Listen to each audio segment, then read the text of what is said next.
Rollo May, the distinguished psychiatrist, wrote a wonderful book called Man's Search for Himself. And in this book he says, the opposite of courage in our society is not cowardice. It is conformity. And there you have the trouble today. It's conformity. People acting like everyone else without knowing why, without knowing where they're going. Most people have no idea where they're going. They really don't.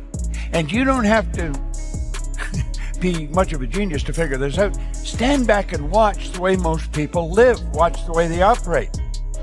The way they talk, the way they walk, the way they act, the way they dress. Everything about them is an indication that there's nothing but confusion in here. Karl Menninger pointed out that environment is more important than heredity.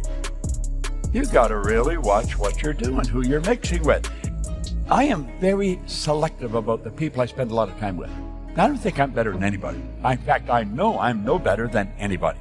I know we are all the same. We are all descendants from the same stock. I mean, we're really all the same. There's only one mind. But there's a lot of people that don't understand that they're the same as somebody that's doing very well. So they don't see themselves doing very well. I don't want to spend a lot of time with anybody that's not goal-oriented. I don't want to spend a lot of time with anybody that doesn't know exactly where they're going to go. I don't want to spend time with anyone that wants to play it safe. Because I might catch what they've got. We're really extras in our own movie. We see the star, but we're not the star. You're the star of your movie. You are the Academy Award-winning star of your movie.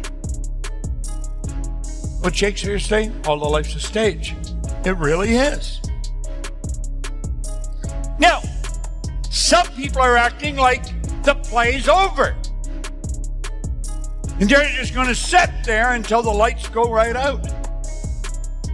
You can't see what has to happen. You've got to trust. You've got to act like the person you've got to become. Now, you've also got to know that some of the people close to you are saying, who are you trying to act as? What would you kidding yourself? Come on. Quit acting phony. People are laughing at you. Why are you doing that? I experienced this. When my income took off, some people I thought were my friends quit talking to me. Of course, you're earning this money. What are you going to do with it? Well, I like spending it. My wife gets a bigger kick out of it than I do, but you buy a nice new car. They say, oh, you're a big shot now. And of course, you probably want to live in a nice new home. What was the matter with the old one? Not good enough for you? You've got to be prepared for this, and you've got to develop mental strength, because I'm going to tell you, at first it hurts. It bothers you. They try and pull you back to where they are. Now, if you're a negative person, in other words, you're choosing negative ideas, you're worrying, fear, and anxiety, you know the only thing you can attract? The people that are vibrating on that frequency. You're going to attract other negative people. Misery loves company. That's just isn't a cute saying. Birds of a feather flock together. And the heavy hitters, they're all attracted to each other.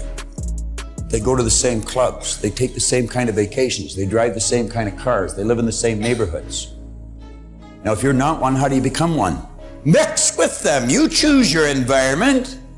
That's exactly what I did. 27 years ago, I was sitting in a bar here in Toronto. That's where I used to spend most of my time and all my money that I could beg, borrow, and steal. I very rarely earned very much in those days.